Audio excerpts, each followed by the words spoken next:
Cinema വിശേഷങ്ങൾക്കും ഗോസിപ്പുകൾക്കും ദാസനും വിജയനും. ഈ channel ഇപ്പോൾ തന്നെ സബ്സ്ക്രൈബ് ചെയ്യുക. മോഹൻലാലിനെ നായകനാക്കി 1000 കോടി ബഡ്ജറ്റിൽ മഹാഭാരത അനൗൺസ് ചെയ്തപ്പോൾ മുതൽ ചിലർ ഉയർത്തുന്ന ചോദ്യമാണ്, ഇത്രയും കോടി ബഡ്ജറ്റിൽ മലയാളത്തിന് പുറത്ത് മാർക്കറ്റില്ലാത്ത മോഹൻലാലിനെ എന്തിന് നായകനാക്കിയെന്ന്. MDയുടെ ഭീമനെ തിരശ്ശീലയിൽ എത്തിക്കാനുള്ള മോഹൻലാലിൻ്റെ പ്രതിഭയിൽ ആർക്കും സംശയമില്ല. കേരളത്തിന് പുറത്തുള്ള മാർക്കറ്റ് മാത്രമാണ് പലരുടെയും പ്രശ്നം.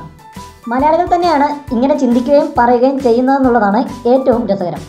ഇത്തരത്തിൽ ആരോപണങ്ങൾ ഉന്നയിക്കുന്നവരോട് പറയാൻ പറ്റിയ ഏറ്റവും വലിയ ഉദാഹരണമാണ് ബാഹുബലി. കാരണം ബാഹുബലിയിൽ പ്രഭാസിനെ നായകനാക്കിയപ്പോൾ വിമർശനങ്ങളുടെ നടുവിലായിരുന്നു രാജമൗലി.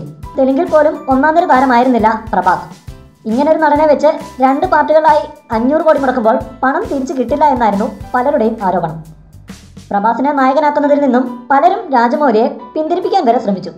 പക്ഷെ തൻ്റെ സുഹൃത്തായ പ്രഭാസിനോടായിരുന്നു രാജമൗലി ആദ്യം ബാഹുബലി ഡിസ്കസ് ചെയ്തതും നായകനായി നിശ്ചയിച്ചതും. ഇന്ത്യ മുഴുവൻ താരമൂല്യമുള്ള ഒരു നടനെ ആയിരുന്നില്ല, അർപ്പണബോധമുള്ള തൻ്റെ ചിത്രത്തിന് 4 വർഷത്തോളം മാറ്റിവെക്കാൻ തയ്യാറാകുന്ന ഒരു നടനെയായിരുന്നു രാജമൗലിക്ക് ആവശ്യം. കാസ്റ്റിങ്ങിനെ വിമർശിച്ചവർക്ക് ആദ്യ പാർട്ട് കൊണ്ട് തന്നെ രാജമൗലി മറുപടി നൽകി. അന്ന് തെലുങ്കിന് പുറത്ത് താരമൂല്യമില്ലായിരുന്ന പ്രഭാസ് ഇന്ന് ലോകം മുഴുവൻ ആരാധകരുള്ള നടനായി. അന്ന് പ്രഭാസും രാജമൗലിയുമായിരുന്നെങ്കിൽ ഇന്ന് മോഹൻലാലും VS ശ്രീകുമാറുമാണ് ആ സ്ഥാനത്ത്. എന്താണേലും ഭീമനായി മോഹൻലാൽ വിസ്മയിപ്പിക്കുമെന്ന് ഉറപ്പ്. പ്രഭാസിനെയും മോഹൻലാലിനെയും താരതമ്യം ചെയ്യുകയല്ല. എങ്കിലും പ്രഭാസിന് ബാഹുബലി പോലെ ഭാഷയുടെയും രാജ്യത്തിൻ്റെയും അതിർത്തികൾ ലംഘിക്കാൻ മഹാഭാരതയിലൂടെ മോഹൻലാലിനും സാധിക്കട്ടെ എന്ന് ആശംസിക്കാം. കൂടുതൽ സിനിമാ വിശേഷങ്ങൾക്കും ഗോസിപ്പുകൾക്കും ദാസനും വിജയനും. ഈ ചാനൽ ഇപ്പോൾ തന്നെ സബ്സ്ക്രൈബ് ചെയ്യുക.